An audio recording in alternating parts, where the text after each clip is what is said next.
నేను ఒక రహస్యం చెప్తాను. నేను ఆశ్చర్యపోయాను. తూర్పుగోదావరి జిల్లాలో మల్లవరం అని ఒక క్షేత్రం ఉంది. అక్కడ సుబ్రహ్మణ్యుడు, ప్రత్యక్ష సుబ్రహ్మణ్యుడు, ఇంతలా పాము కోనేటిలో స్నానం చేసి శివలింగాన్ని చుట్టుకుని ఉంటుంది. అది పిల్లలు పుట్టని వాళ్ళు వెళ్ళి నమస్కారం చేస్తే పిల్లలు పుట్టారు. డాక్టర్లు పిల్లలు పుట్టారని సర్టిఫై చేసిన వాళ్ళకి పుట్టారు. ముఖ్యమంత్రులు కూడా వెళ్ళారు పీఠాధిపతులు అక్కడికి. ఆ పాము కారణాంతరాల చేత శివలింగానికే తల కొట్టుకుని శరీరం వదిలితే ఇప్పుడు అలాగే ప్రతిష్ఠ చేశారు. అక్కడ నేను ఆశ్చర్యపోయింది ఏంటంటే, నాకు ఆ దేవస్థానం ధర్మకర్త ఒక ఆయన వచ్చి ఒకసారి ఓ మాట చెప్పారు. బిడ్డలు పుట్టరు అని డాక్టర్లు చెప్పేసినటువంటి వాళ్ళు సుబ్రహ్మణ్య షష్ఠి నాడు ఈ దేవాలయం వెనకాల పడుకుంటారు, వచ్చి బోర్లా పడుకుంటారు ఆడవాళ్ళు. వాళ్ళకి కునుకు పడుతుంది, కునుకు పట్టాక లేపేస్తాం.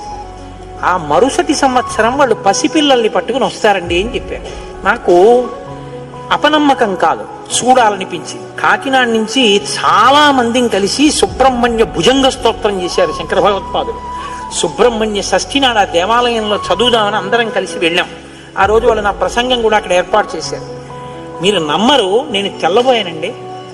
ఎంతంత సంపన్న కుటుంబాల వాళ్ళు బిడ్డలు పుట్టరు అని బెంగ పెట్టుకున్న తల్లులు సంటి పిల్లలతో ఎంతో సంతోషంగా వచ్చి ఆయనకి నమస్కారం చేసుకుని, అబద్ధం కాదు, నేను ఎంతో మందిని అక్కడ అడిగాను, ఏమమ్మా మీకు ఈయన వలనే కలిగిందా సంతానం అని. ఖచ్చితంగా మేము ఆయన వలనే ఈ అనుగ్రహాన్ని పొందామని, ఆ అదృష్టాన్ని పొందారు.